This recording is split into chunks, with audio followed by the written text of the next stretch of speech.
कोई नहीं। और जब शाम का समय आया तो शाम के समय गणों को याद आया कि अरे भैया, जो दूल्हा बनेगा उसकी तो खबर ही नहीं किसी को।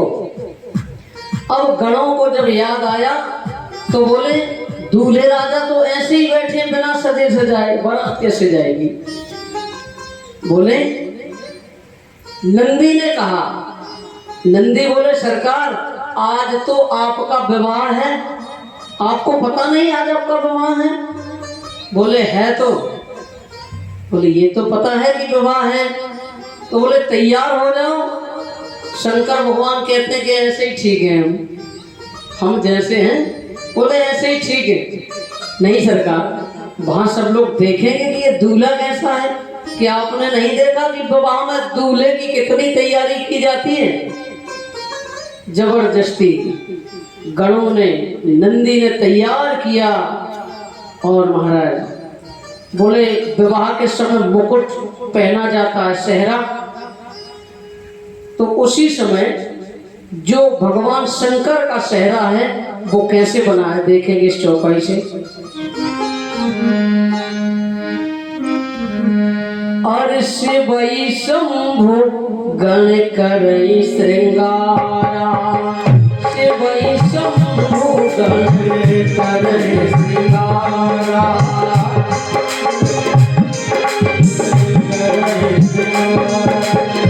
शिवई शंभु गण करई श्रृंगारा, शिवई शंभु गण करई श्रृंगारा।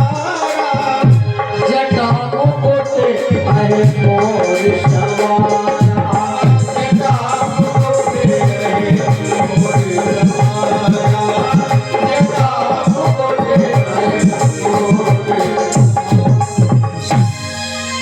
देखिए मुकुट किसका बना है। तुलसीदास बाबा ने बताया, जटा मुकुट अही, अही कहते हैं सांप को। अही माने सांप से इनका मुकुट बनाया गया। तो महाराज बड़ी बड़ी जटाओं का मुकुट, जैसे जटाएं थी बहुत बड़ी बड़ी, उसी से तो सिर पे बांधी जटाएं। और फिर भृंगी ने क्या किया, बोले दूल्हा की पहचान होती है सेहरा, कुछ लटकने वाला सिस्टम नहीं बन रहा। तो बोले ये तो हो गई जटा, तो बोले लटकने वाला कुछ सिस्टम हो जाए तब बढ़िया रहे। तो भृंगी ने क्या किया, बोले महाराज भृंगी नंदी ये दौड़ कर गए और 20-25 पतले पतले सांप ले आए। ढूंढ लाए चारों तरफ से, 20-25 सांपों को ढूंढने में टाइम भी लगा। और जैसे ही लाए और क्या किया, पूंछ को आगे लटका दिया और जो ऊपर का हिस्सा है वो जटा। आहा क्या बात है, नारायण जय हो। महाराज इस तरह से सेहरा तैयार किया। और सेहरा कैसा,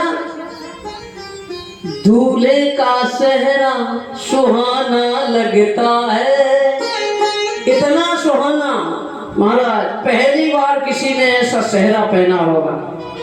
ये बात भोलेनाथ की है, ये विवाह शंकर भगवान का है, कोई आम विवाह नहीं है, ये खास विवाह है।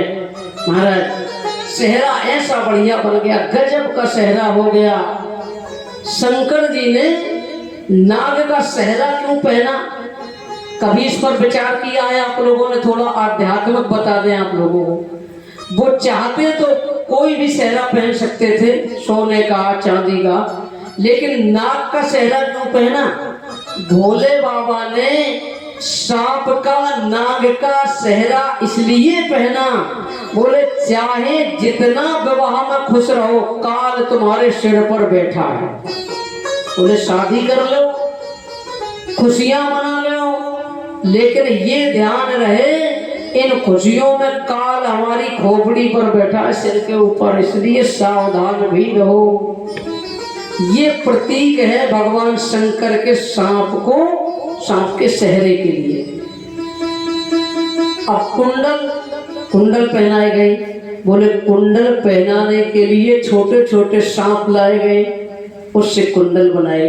और महाराज बोले पाउडर कहाँ से आए, चेहरे पर क्रीम पाउडर ये सब चाहिए। तो बोले नंद भगवान शंकर तो वैसे ही गोरे चिट्टे हैं ही, और इधर नंदी भृंगी ये मिलकर ले आए भस्म और पूरे चेहरे पर थोप दी भस्म और महाराज कर दिया बिल्कुल भूरे रंग का। दूर से ऐसे लगे जैसे किसी ने खड़िया पोत दी है भगवान शंकर के। और शंकर भगवान को क्या मालूम होने लग रहा है जो कर रहे हैं बढ़िया ही कर रहे हैं, ये तो नशे में है। अब महाराज बोले थोड़ा खड़े हो जाओ महाराज, बहुत देर से बैठे हो, शेरवानी तो पहन ली जाए। शेरवानी शंकर भगवान बोले कहाँ हमें तुम आनंद से वंचित कर रहे हो। बोले महाराज थोड़ी देर के लिए खड़े हो जाओ। खड़े हो। अब शेरवानी के लिए बोले ऐसे थोड़ी जाया जाता है, तो बोले हम नहीं पहनते शेरवानी, हम जो पहने हैं वही बढ़िया है, नहीं पहनना पड़ेगा। तो अगर आप नहीं मान रहे हो तो एक मृग चर्म लपेट लिया। बोले आप ठीक है, मृग चर्म ये है इनकी शेरवानी। हमारे भोलेनाथ मृग चर्म पहना करते हैं और महाराज यही इनकी बहुत अच्छी शेरवानी है। अच्छा व्यवस्था ये है, शेरवानी में बटनें होती हैं और मृग चर्म में कोई बटन नहीं लगी। अब जब बटन नहीं लगी तो बोले कहीं भामरों के टाइम पर ये मृग चर्म नीचे गिर गया तो बड़ी बेइज्जती हो जाएगी। तो बोले क्या किया जाए, एक बहुत बड़ा सांप लाया गया। बोले कोई बात नहीं, ये मृग चर्म हम गिरने नहीं देंगे, नो प्रॉब्लम। तो महाराज काले रंग का 2.5 हाथ का सांप लेकर आए और मृग चर्म में घुमाकर गांठ लगा दी बहुत कस के। अब बढ़िया है, अब जब भामरे होगी तो उस समय मृग चर्म का कोई डर नहीं रह गया, न बेइज्जती होगी। पता चले दूल्हे राजा और सब लोग देखें हंसी हो। सो महाराज अब ये सांप लपेट दिया और जैसे हाथ गांठ लगाई, हाथ जोड़कर सांप से बोले पूरी इज्जत आपके हाथों में है। अब भगवान शंकर की इज्जत आपके हाथ में है। जो सांप बिल्कुल कह रहे हैं कि दुनिया पलट जाए, लेकिन हम बिल्कुल जैसे बैठे वैसे बैठे रहेंगे, आप लोग चिंता बिल्कुल मत करो। दुनिया पलट जाए पर हम बिल्कुल भी हिलेंगे नहीं, खिसकेंगे नहीं, चिंता मत करो, इज्जत संभालना हम अच्छे से जानते हैं। और महाराज फिर बाबा का दिव्य श्रृंगार हुआ। देखो मुकुट हो गया, सेहरा हो गया, शेरवानी हो गई। अब बाबा का दिव्य श्रृंगार किससे होता है, हाथ में त्रिशूल दिया गया, उसके बाद एक डमरू दे दिया गया और